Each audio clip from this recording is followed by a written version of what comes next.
Halo pemirsa, kembali lagi bersama saya Katarina Amelia di One News Bola.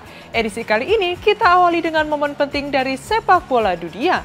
Presiden Federasi Sepak Bola Italia Gabriel Gravina menolak ajakan untuk memboikot Israel pada kualifikasi Piala Dunia 2026. Gravina menegaskan tindakan itu hanya akan merugikan timnas Italia. Informasi lainnya pemirsa, kita terbang ke seputar sepak bola tanah air. Antusiasme luar biasa mengiringi langkah timnas Indonesia di fase keempat kualifikasi Piala Dunia 2026. Tiket laga melawan Arab Saudi di Jeddah langsung habis terjual hanya dalam hitungan jam. Pemirsa, inilah One News Bola selengkapnya.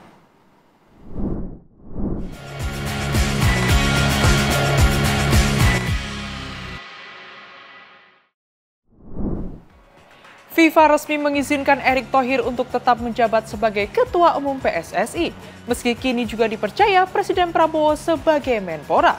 Lewat surat resmi pada 22 September 2025, FIFA menegaskan rangkap jabatan Erick tidak melanggar aturan.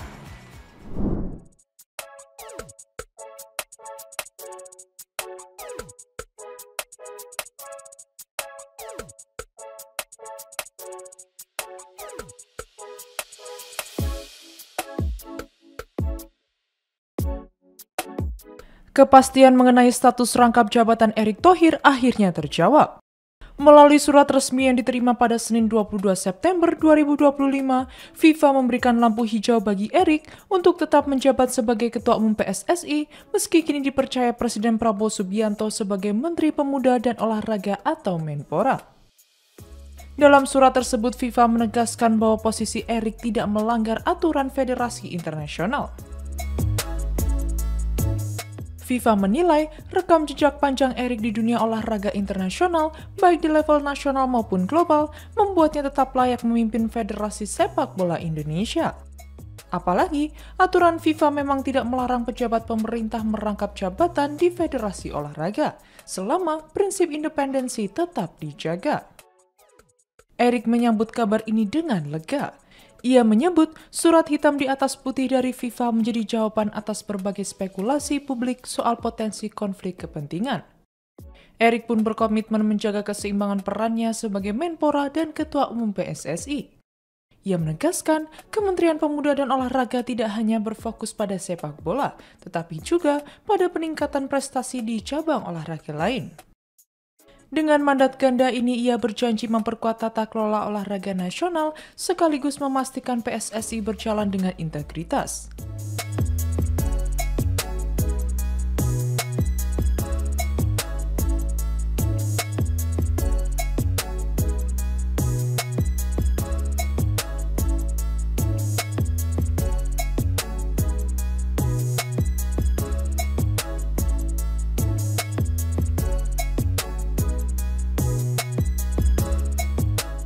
Erick resmi dilantik sebagai Menpora pada 17 September 2025 menggantikan Dito Aryo Tejo. Presiden Prabowo saat itu menyampaikan keyakinan penuh bahwa Erick mampu mengemban dua tugas penting sekaligus. Menurut Erick, keputusan FIFA menjadi momentum besar untuk membawa olahraga Indonesia, khususnya sepak bola, ke arah yang lebih profesional dan berdaya saing global.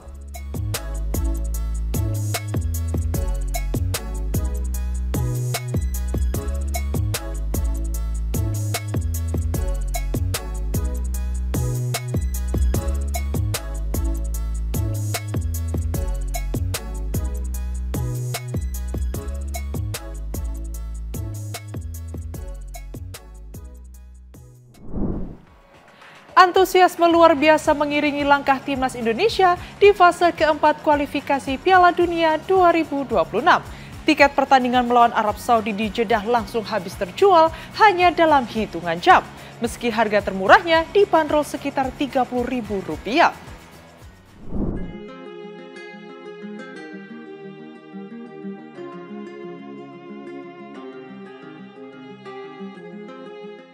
Timnas Indonesia tengah bersiap menghadapi dua laga penting pada fase keempat kualifikasi Piala Dunia 2026 zona Asia.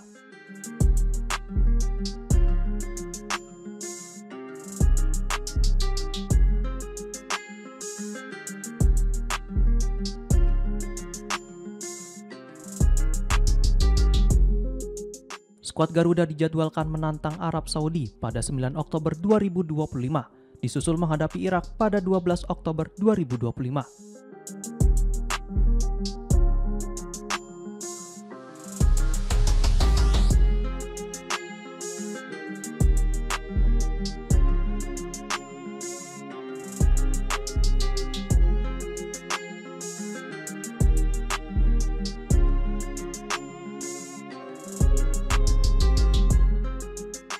Kedua pertandingan akan digelar di King Abdullah Sport City Stadium, Jeddah.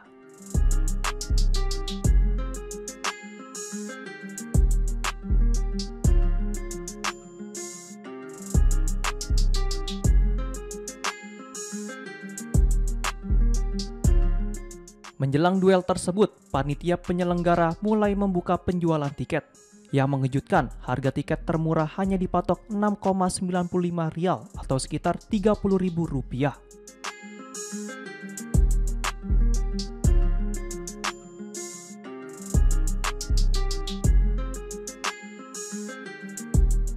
Antusiasme supporter khususnya warga Indonesia di Arab Saudi begitu tinggi.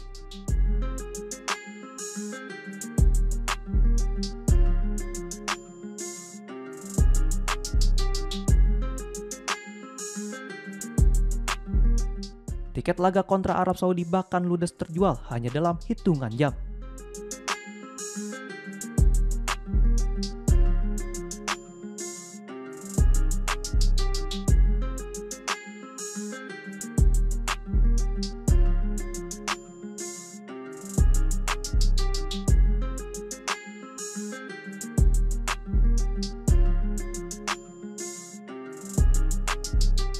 Pantauan pada Rabu 24 September 2025 menunjukkan seluruh kategori tiket untuk laga melawan Arab Saudi sudah habis.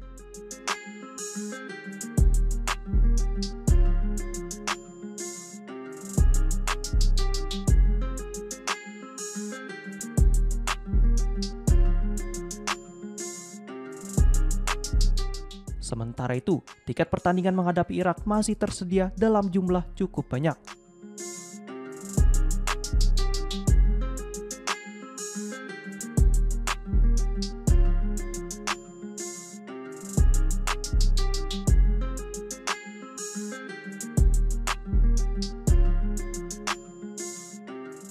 Diketahui, timnas Indonesia sendiri datang dengan modal kepercayaan diri tinggi.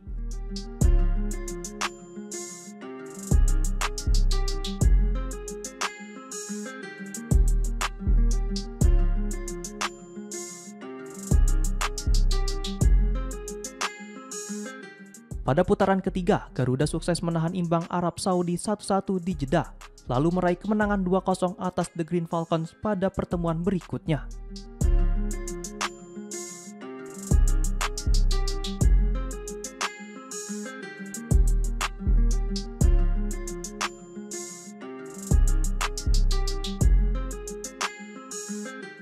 Sementara itu, pada fase keempat ini, hanya juara grup yang dipastikan lolos langsung ke Piala Dunia 2026. Adapun tim peringkat kedua harus kembali berjuang melalui babak kelima.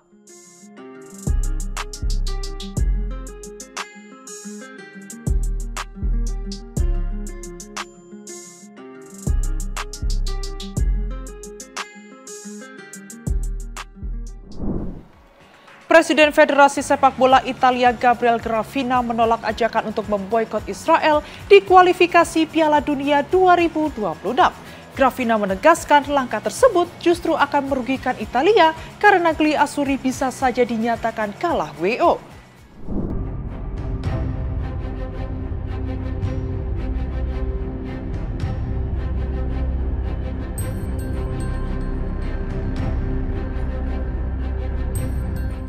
Presiden Federasi Sepak Bola Italia, Gabriele Gravina, menegaskan ajakan memboikot Israel di kualifikasi Piala Dunia 2026 bukanlah solusi.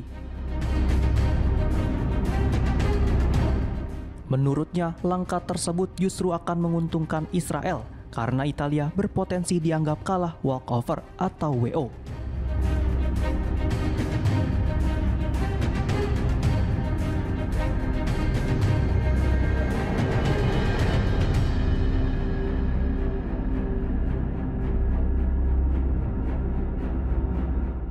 Diketahui Israel saat ini berada dalam tekanan global, termasuk di dunia sepak bola.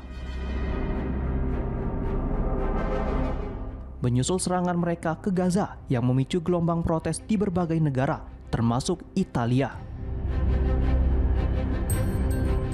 Seruan boikot pun sampai ke Federasi Sepak Bola Italia, namun Gravina menolak ide tersebut. Italia sendiri tergabung bersama Israel di grup I kualifikasi Piala Dunia 2026. Pada pertemuan pertama, Gli Azzurri menang tipis 5-4 pada 8 September lalu.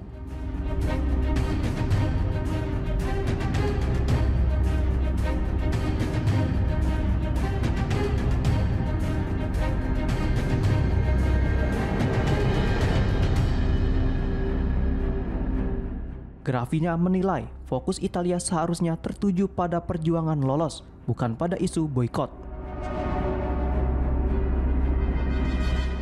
Saat ini Italia berada di peringkat kedua klasemen grup I, tertinggal 6 poin dari Norwegia di puncak klasemen dan memiliki jumlah poin sama dengan Israel. Posisi ini membuat situasi Gli Azzurri cukup rentan.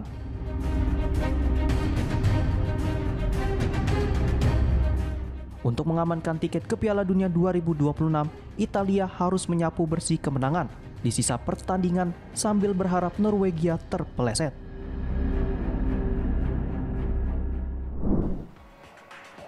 Kegagalan Lamine Yamal meraih Ballon d'Or mendapat respon emosional dari keluarganya.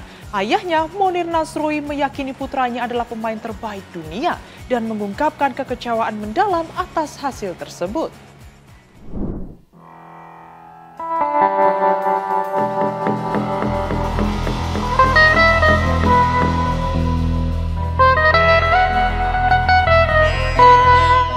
Pemain kunci Barcelona, Lamine Yamal, harus mengakui keunggulan Ousmane Dembélé dalam perebutan Ballon d'Or 2025.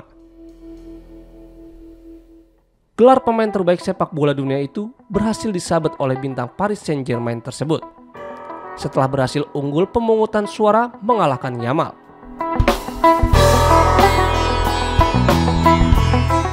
Sayangnya, kegagalan Yamal meraih Ballon d'Or itu mendapat respon emosional dari keluarganya.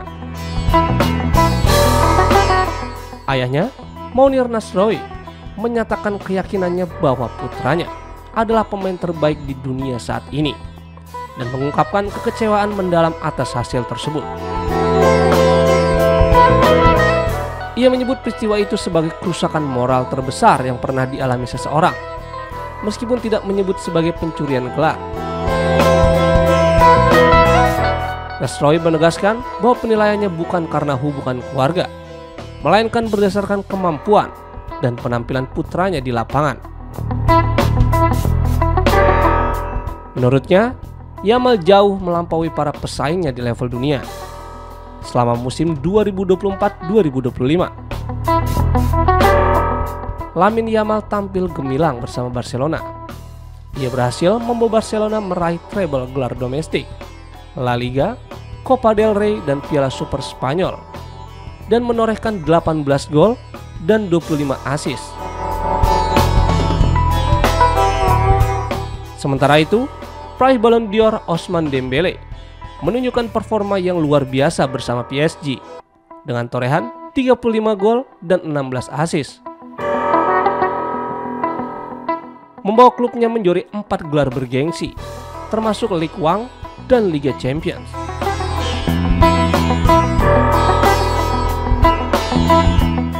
Meski kalah di Ballon d'Or, Lamine Yamal tetap meraih penghargaan Copa Trophy sebagai pemain muda terbaik dunia untuk kedua kalinya.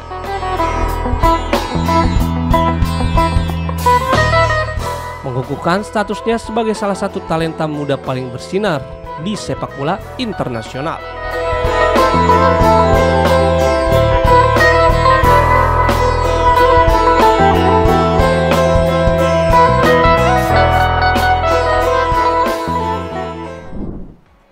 Kiper asal Italia Gianluigi Donnarumma resmi menyabet Yashin Trophy 2025 dalam ajang penghargaan Ballon d'Or yang digelar di Paris. Penghargaan ini juga mengakhiri dominasi kiper Argentina Emiliano Martinez yang sebelumnya meraih gelar tersebut 2 tahun berturut-turut.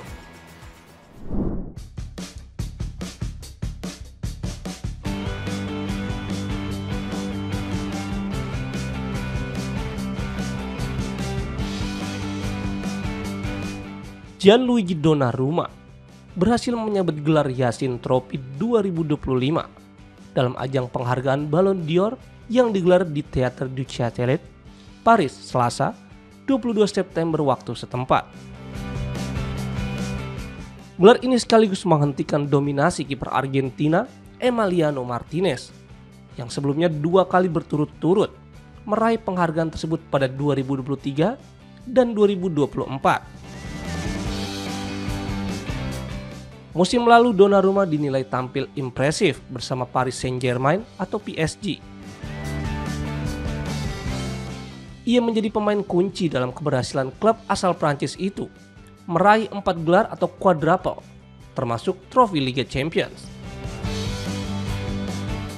Pencapaian tersebut diraih sebelum kiper asal Italia itu resmi hijrah ke klub Manchester City. Dalam keterangannya yang dikutip dari Football Italia, Donnarumma menyampaikan bahwa penghargaan ini merupakan sebuah kehormatan besar baginya. Ia juga mengaku puas dengan performanya sepanjang musim lalu dan menilai pencapaian timnya sebagai sesuatu yang luar biasa.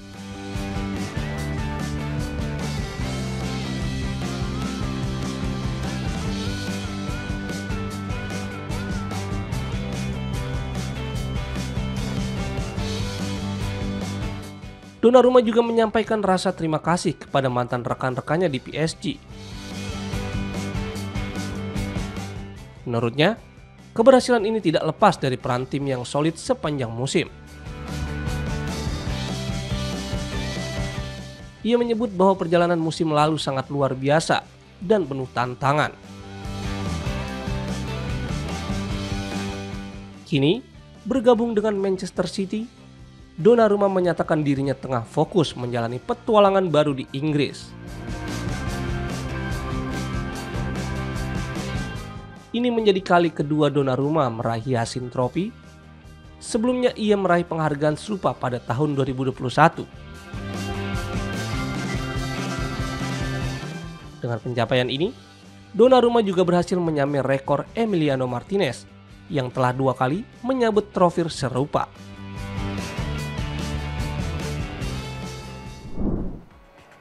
Kita hijrah ke olahraga voli. Manisa BBSK resmi mendatangkan setter anyar Gizem Kazan. Rekrutan mengejutkan ini langsung menjadi sorotan publik. Sebagai spekulasi, apakah Gizem bisa menjadi tandem ideal bagi bintang Indonesia Megawati Hangestri di Liga Voli Putri Turki 2025-2026?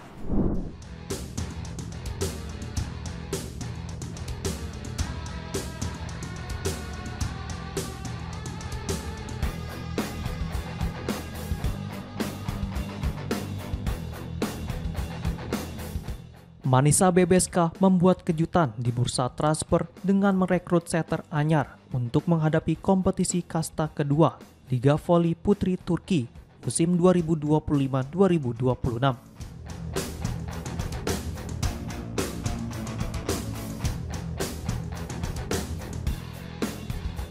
Klub yang diperkuat opposite timnas Indonesia, Megawati Hangestri Pertiwi, resmi memperkenalkan Gizem Kazan sebagai rekrutan terbaru.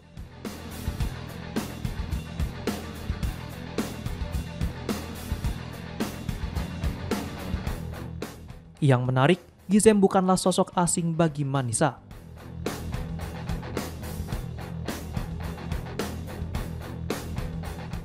Dirinya merupakan istri pelatih kepala klub Gorkem Kazan.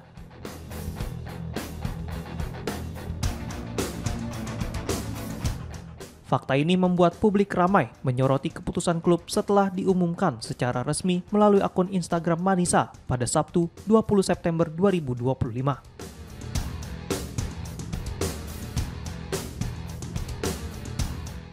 Gizem didatangkan untuk menggantikan Taskiran yang memutuskan hengkang sebelum liga bergulir.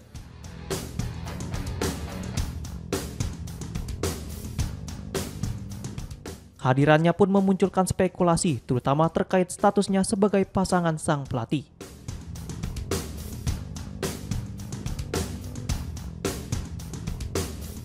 Di media sosial, sejumlah warganet memberikan selamat, namun tak sedikit pula yang menyinggung potensi konflik kepentingan.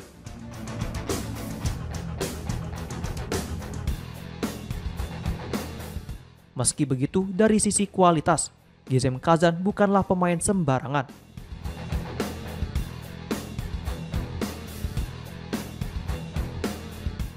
Dirinya berpengalaman membela sejumlah klub besar Turki seperti Bursa BBSK, Bursaspor Yüksekova, hingga Göztepe.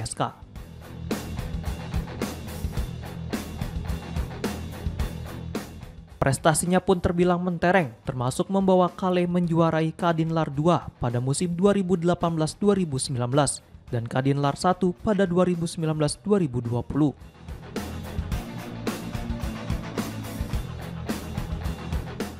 Dengan kedatangan Gizem, Manisa BBSK kini memiliki dua opsi di posisi setter, yakni dirinya dan Duygu Guncu.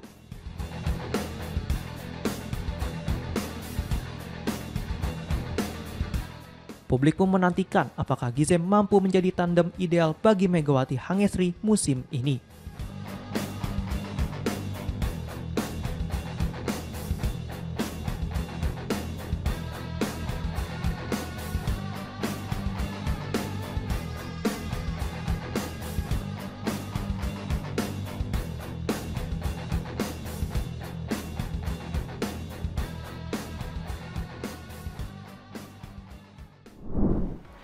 Demikian informasi yang dapat kami sampaikan pemirsa. Terima kasih telah bergabung bersama kami. Saya Katarina Amelia dan seluruh tim yang bertugas mengucapkan sampai jumpa di One News Bola berikutnya. Setiap hari pukul 9 malam hanya di kanal YouTube TV One News.com.